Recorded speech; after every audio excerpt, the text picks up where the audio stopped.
Hello, welcome to Old Nerd Reads 1984 magazine, issue number 1.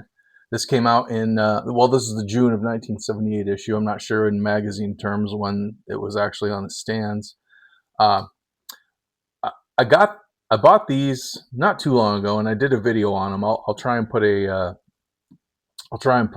card up here so you can check that video out if you want. When I originally bought these, uh, um, I've been wanting to read them for a long time, just haven't done it because I'm doing this other video series here on this channel, reading my Marvel comics in order, plus everything else I do, book hauls, comic book hauls, stuff like that.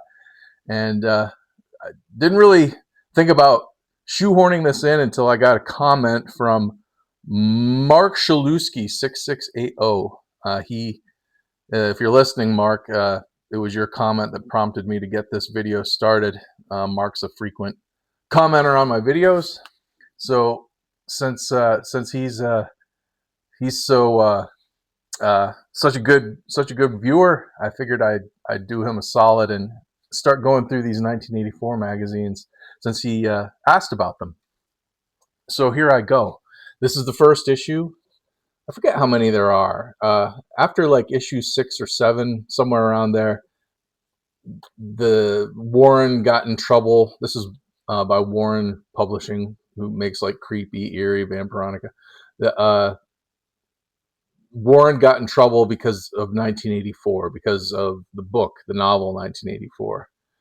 They got sued or got a cease and desist, something. So they changed the title of the book, the magazine, to 1994 after about 6 or 7 issues. But the first few are 1984. This one has a really great Richard Corbin cover, painted cover. The back here shows the cover for the second issue, also Richard Corbin. And this is interesting because this lady definitely looks black in this image. But when we get to issue, well, here I have issue number 2 right here. It looks like they lightened her up to make her white. Doesn't that look? They changed it a little bit. I don't know, but anyway, that's the second issue. This first issue has just wall-to-wall comic book stories. So there's what? 1, 2, 3, 4, 5, 6, 7, 8, 9, 10 stories in here. Many of them written by the editor, W.B. Dubé, who worked at Warren until Warren went under. He was in and out of like the editor position, I guess. I read up on kind of a quick history of Warren, and he came in at the end and was in and out of the editor position. He was either a freelance writer or editor. But I believe that this magazine is his baby. It starts off with a little frontispiece artwork, blurb, kind of like a bullpen bulletins if you were reading Marvel, talking about why the magazine came about. Just a love for the older pulp magazines of sci-fi. And yeah, I guess that's about it for that. Lots of great illustrators here. I think, what are these guys? A lot of these guys are from the Philippines, like Alfredo Alcala. Is Luis Bermejo, maybe? Esteban Maroto, Rudy Nebres, Alex Nino. A lot of these are the famous Philippines artists. I believe that's where they're from. Correct me if I'm wrong. But I believe they're from the Philippines. And you've also got Wally Wood mixed in here. And Richard Corbin. He does the only color story in here. A lot of these stories are written by Bill Dubé. Probably half of them, I would say. Let's see, is the first one? Yeah, the first one is by Bill Dubé and Jose Ortiz. And a lot of these are like, cheeky sexual, a little overly sexual in nature. You got a lot of nudity in them. Really great artwork. I think this magazine works best as a showcase for the artists. Like, the stories are decent, but they're nothing fantastic. There's a couple standouts in this issue, but the artwork pretty much stands out for every story. Now, this is Nicola Cuti and Esteban Maroto, Saga of Honeydew Melons. A little sexual innuendo there, and then we go right to the dancing girls. But this one this one is about a stripper, an android stripper, who the crowd cheers her on so much that once she gets her clothes off and has nothing else to take off, she starts peeling off her artificial skin. Let's see, what else have we got in here that's interesting. Here's one that's all sideways. Once Upon Clarissa. This is a really cool one. It's just all the body parts of this woman inside of test tubes, but all joined together so that she's still alive. She's able to write. That's her forearms are writing a letter, and that's what this story is. Who's the author of this one? This one is also Bill Dubay, and we've got Alex Nino doing the art on this one. Really great artwork throughout. Here's Wally Wood's story. Again, pretty sexual in nature, and lots of nudity, and tantalizing for the young men, I believe, that this magazine must have been targeted towards, since it was probably on newsstands. It was for an older audience. Here's some really great artwork by an artist named Joe Valtz, and another Bill Dubay written story.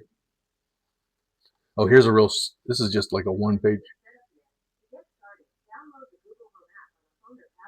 Oh, excuse me, my my entertainment system must have heard me talking and just talked back to me. Sorry about that. But yeah, here's a really cool, just one-page strip. And this, we don't have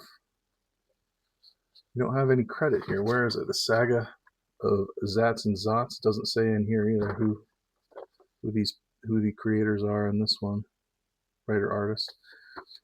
This one, Bill Dubay, Joe Valtz, has some really cool artwork called Bugs. It's just about spaceships that look like bugs. Spaceship eats the human's spaceship and flies off. Basically, space bugs. But that artwork's really neat.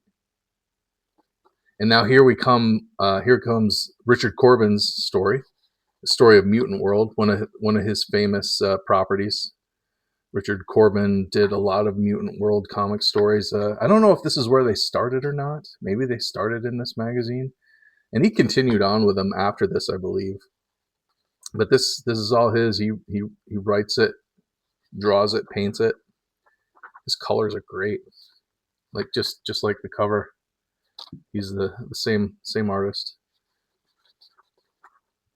Really great stuff.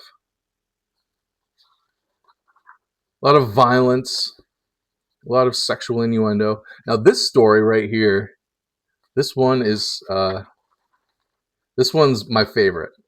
It's called Faster Than Light Interstellar Travel. Author Jim Stenstrom and Louis Bermejo is the artist. I've never heard of Jim Stenstrom, but this guy's got a real like Jack Davis kind of vibe going on with his art style. Any other old nerds out there remember Mad Magazine? Jack Davis was a frequent artist for Mad Magazine for decades. This artist has that kind of a vibe. Got kind of a Nautilus thing going on here. This was my favorite story in here. This story. It's just about a guy back in the 1920s who invents faster than light travel or whatever, and starts this touring the stars business. He can take everybody out in his Nautilus type ship to visit the stars, and this all takes place in the 1920s. And he's got like an indentured servant, like slave helper. It's kind of like the comedy relief. It's this story is crazy and funny and imaginative. It's just a good story. That one is. Here's one called 2014. Who does this? Oh no, it's called Angel, and this this will be an ongoing series, an ongoing strip in this magazine. This is also by Bill Dubay and Rudy Nebres. So more great artwork. It's basically about the end of the world. There's like a convent, a church that survives. They get a little girl left on their doorstep, and they raise her, and she becomes like a warrior woman in this post-apocalyptic future. And she still lives with the priests and the nuns in her convent church, but she goes on adventures to help them. So she's going to be an ongoing feature in this title. And then this last one, Mama, Can You Hear Me? Author Nicola Cutie, I'm not sure how you say that. And Alex Nino again on art. But this was just a fun story of the future, alien worlds, a little sex, a lot of violence. Great alien and monster illustrations by Alex Nino. Just about a character that is looking for his mother, and then at the end, the joke is his mother was a test tube. I thought that was pretty clever. Maybe that's been done before, but I don't remember ever seeing it. Here's how you can subscribe to 1984. Survive the intellectual holocaust. The day they control your thoughts is here. Escape to the only sane universe remaining. Soar with us into the farthest reaches of your mind. And you can get 6 issues for $9 or 12 issues for $18. Pretty. I guess that's no good deal at all, right? Usually when you buy more, you get a little discount. I guess not with 1984 magazine. But that's 1984 number one. I think old nerds are probably going to appreciate this more than younger people. Like I said, there's all kinds of offensive stuff in there that would probably hurt a modern audience's feelings too much. They wouldn't be able to get through this, I don't think. And I think when Mark Shalusky 6680, when he commented and asked me to if I was going to look into these magazines, I think that he kind of alluded to the fact that some of these stories are a little, I guess, salacious, a little sensational. Probably wouldn't get written today, but I like them. They're good. I think older people would probably appreciate these. So, anybody out there know about 1984 magazine? Anybody out there got a collection of them, read them, have fond memories of them? Please comment down below with your fond memories of 1984 magazine from 1978, Warren Magazine. If you know any other old nerds like us who like this kind of stuff, please share my video with them. I'd appreciate that very much. Give me a subscribe, give me a like, comment down below. Thanks for watching. I'll keep doing these until I get to the end. Thanks for watching. I'll see you next time. Bye-bye.